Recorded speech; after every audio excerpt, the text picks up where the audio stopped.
Well, I wanted to make a video considering all the work I did on this combine. I recently been working on this combine and I looked it over and did a list of stuff. Also the corn head.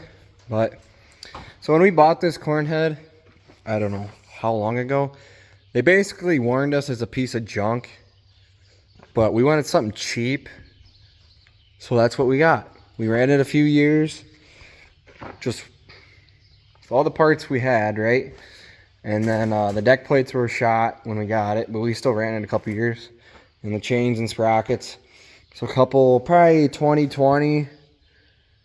Yeah, so we ran it 2 years. And then 2020 we put Calmer deck plates on, Calmer slowdown sprockets, and then John Deere chains. All brand new on. The first year we had, no, I think it was the same year actually. Maybe the first year we had it. There was actually holes in the auger trough.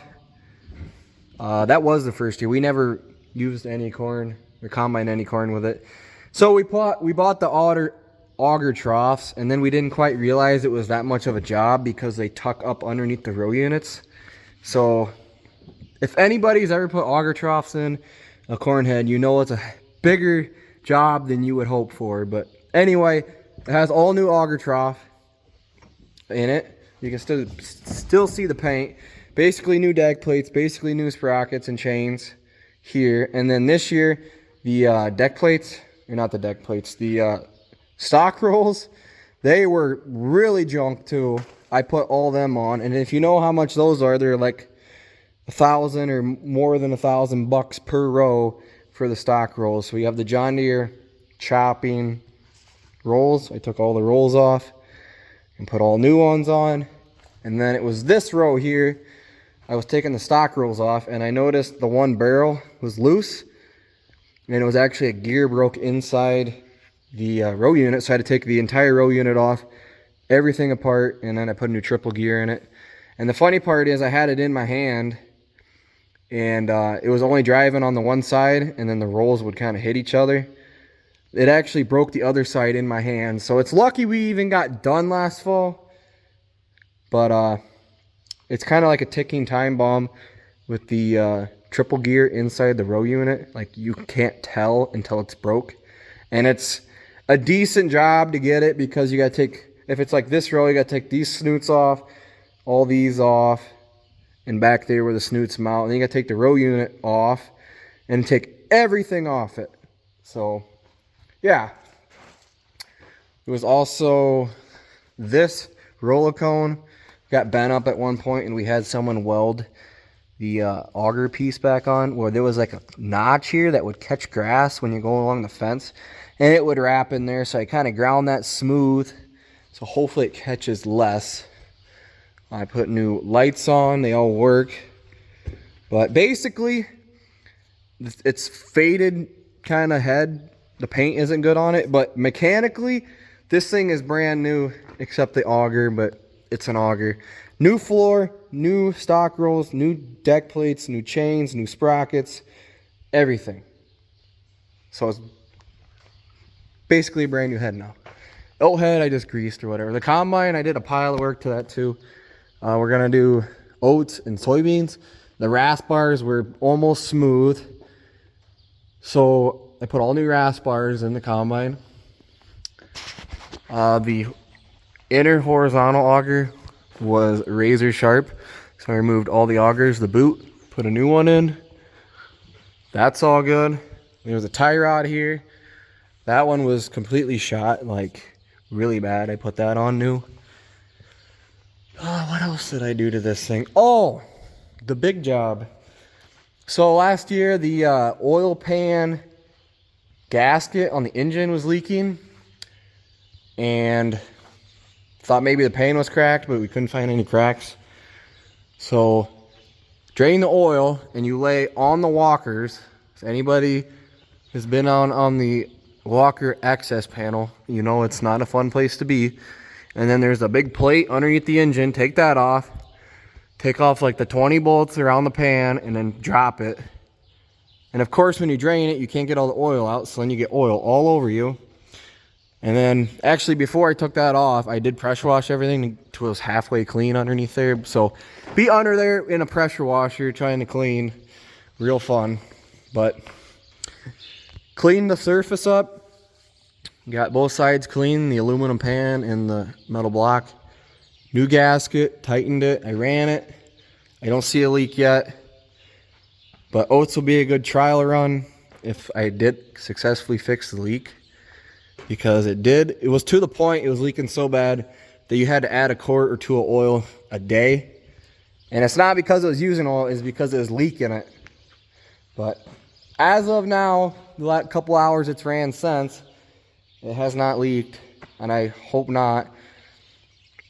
I really don't want to pull the engine. I don't have to.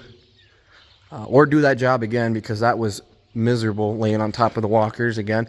And everything, so you're laying on your back, and everything you need to do is as far as your arm can reach. So your arms get pretty tired, and then do that for how long? Cleaning that gasket off the surface, which was a joke. But another thing is the dual range behind here. The outer seal was leaking, which was leaking all the 80-90 out and making a mess because it would fling it everywhere. Literally half the season, all the oil was gone. And then I topped it off, and then when I checked it again, it was empty, like, I don't know, a couple ounces come out. Consider that empty. But got that. The upper tailings auger, if anyone's done that job, the bearings were like super loud. If I flip this up, got my light on. Behind this sprocket there's a bearing in there. And then it actually goes up underneath the feeder house. You lay on it, and when you have all this shielding off, you look up. Right in the middle is the other bearing. So you got to lay on your back on the feeder house, tucked up underneath there, and try to get it. That one I did. This wiring harness here, this plug got smashed, and as you can see as the electrical tape, this wiring harness rubbed the belt, and they were all shorting out. It was doing funky stuff. So I think there's like 15 wires I had to resplice. I had to splice the bad chunks out of it. I mean, it kind of looks like shit, but what are you gonna do when you have, 10 bare wires touching at each other, and then you got to splice in a new section? So then I put a new plug on it. Everything works. That way I didn't have to put a new harness on. The front straw walker crank blocks, them ones, they had holes worn in them. So I did those, and to do those, you put a piece of cardboard in here, and you crawl in here, and then you lay on your back, if I remember right. Yeah, it had to be. And then you can get to them. That's not as bad as I thought once you're in there, just getting in and out, but underneath the shoe augers, and then on top of here. Once you got cardboard, it wasn't bad, but I got to put that shield on yet. What else did I do to this thing? I do got it set for oats. I got this chopper rolled ahead. I did notice this rim was cracked on the inside. This is a brand new rim, but it was like right here, good 4 inches. You could literally see the tire. So it was a matter of time before that was gonna go poof. So it is a new rim right there. I think that's about everything, but those are some just terrible jobs to do. The worst of the worst. Took forever, but I did get her done.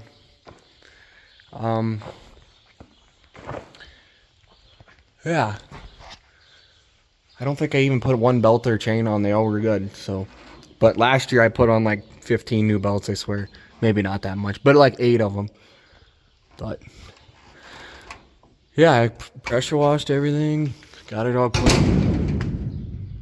Everything works.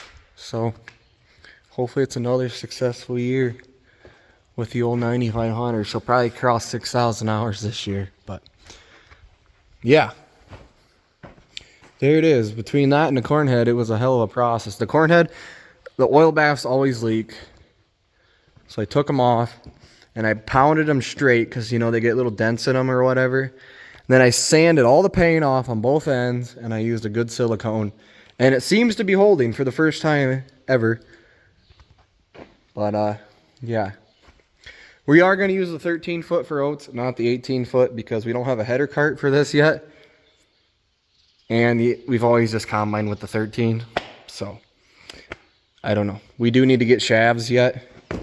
See, the guy who had this had a side hill combine. And with those, the shafts for the side hill stay with the combine. So we do need to get a shaft made from here to the tape chain on the combine. Since this doesn't have PTOs, it has the tape chains. But that is like I don't know, September project, I guess. But maybe one day we'd try combining with this one. Oh well. But this 213 somehow still works for now. Well, if anyone cared, that's what I did to the combine. She's all ready to go.